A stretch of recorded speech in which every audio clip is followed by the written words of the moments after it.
If you've ever felt stuck, lost, or just unmotivated, I want you to know that we all have moments like that when life feels like it's on pause. And that's okay, because today I want to help you hit play again with something fun, easy, and completely pressure-free.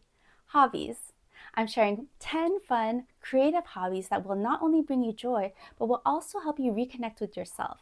Whether you want to relax, challenge your brain, or simply escape into something new, there's something here for you. And trust me, these aren't just hobbies. These are little sparks that can reignite your motivation when you feel you need it most. Hi friend, welcome to the Elma Joy podcast, your go-to space for self-improvement, self-care, and productivity. I am Elma Joy, a working professional, life coach, and content creator in San Diego, California. And whether you're tuning in on your morning walk, during your commute, or just curled up at home, I'm so glad that you're here. All right, let's dive right in. Hobby number 1, coloring. Reignite your inner child. First thing up is coloring. It's not just for kids. There's a reason adult coloring books have taken off. They're a great way to de-stress, refocus, and get those creative juices flowing. Ever notice how your brain calms down when you're doodling? That's because coloring taps into mindfulness, helping you slow down and be present. I remember feeling super overwhelmed with work once, and instead of doom scrolling, I picked up a coloring book. 15 minutes later, I felt lighter, and the best part, no pressure to be perfect. Just have fun. Hobby number 2, origami, the art of mindful folding. Origami is like meditation with your hands. The process of folding paper into something beautiful is so satisfying. Plus, it teaches patience and precision. If you've never tried it, start with something simple, maybe a paper heart or crane. I once gifted a tiny origami bird to a friend who was having a rough day, and she kept it on her desk for months. Sometimes the smallest things bring the biggest joy. Hobby number 3, puzzle solving, a brain-boosting escape. If you need a mental break, but still want to stay engaged, puzzles are a game changer. They give your brain a little workout while providing a sense of accomplishment. And let's be real, who doesn't love that aha moment when you find the perfect piece? Sometimes I struggle with overthinking. When I work on puzzles, I find that focusing on the small details helps quiet my racing thoughts. Hobby number 4, journaling, your personal safe space. Journaling is a simple yet powerful way to process emotions and gain clarity. You don't need to write a novel. Just start with 1 sentence or 2 about how you're feeling. I had a day where I felt completely unmotivated, so I wrote down 3 small things that I was grateful for. It instantly shifted my mindset. I like to write about what I did that day, what I'm grateful for, and a couple affirmations to remind me that I am capable, loved, and kind. Hobby number 5, photography. Capture the beauty around you. Sometimes we need a fresh perspective, literally. Photography helps you see the world differently. Even if you're just using your phone, try capturing little moments that make you smile. I once took photos for my best friend's engagement pictures.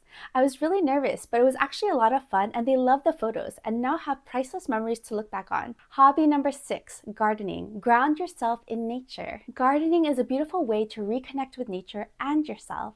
There's something special about nurturing a plant and watching it grow. Plus, studies show that spending time in nature reduces stress and boosts happiness. I started with just 1 little houseplant in my room. At first, I thought I'd forget to water it, but instead it became a daily ritual. And let me tell you, seeing my plants thrive year after year is so rewarding. If you don't have space for a full garden, no worries. Try growing small indoor plants like succulents, herbs, or even a mini bonsai tree. Hobby number 7, playing an instrument. Feel the music. Music has a way of expressing emotions that words simply cannot. Learning an instrument, even at a basic level, can feel incredibly fulfilling. It's a mix of creativity and skill building that keeps your brain engaged and your heart happy. I once thought it was too late to learn an instrument, but on a whim, I joined an online class and borrowed a ukulele from a friend. After the class, I learned a simple song in just a week. It was a reminder that there's always a chance to start something new. If you don't own an instrument, borrow from a friend or try free online piano or guitar apps. Even drumming on the table or humming along to a melody can be a great way to engage with music. Hobby number 8, baking, a delicious creative outlet. Baking is basically edible self-care. It's creative, therapeutic, and at the end you get a delicious treat. What's not to love? Measuring ingredients and following a recipe can be a mindful practice that helps you stay present in the moment. In college, I would bake cookies on stressful days, and the process of mixing, shaping, and smelling them in the oven would instantly lift my mood. Plus, sharing them with my roommates made it even better. More recently, my husband and I took pastry making classes in Copenhagen on our honeymoon.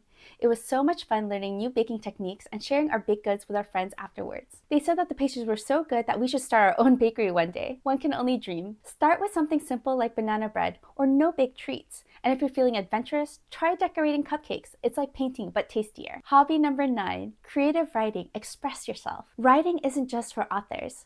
It's for everyone. Whether you're jotting down thoughts, writing short stories, or even crafting poetry, it's a powerful way to explore your thoughts and emotions. Before I got married, I attended a creative writing seminar online, and it inspired me to write poetry for the first time in years. I ended up writing a poem that day that I would read for my husband on our wedding day. I'm so glad that I reignited my passion for writing to create a timeless memory and a meaningful piece of poetry. If you don't know where to start, try writing a letter to your future self or describe a happy memory in detail.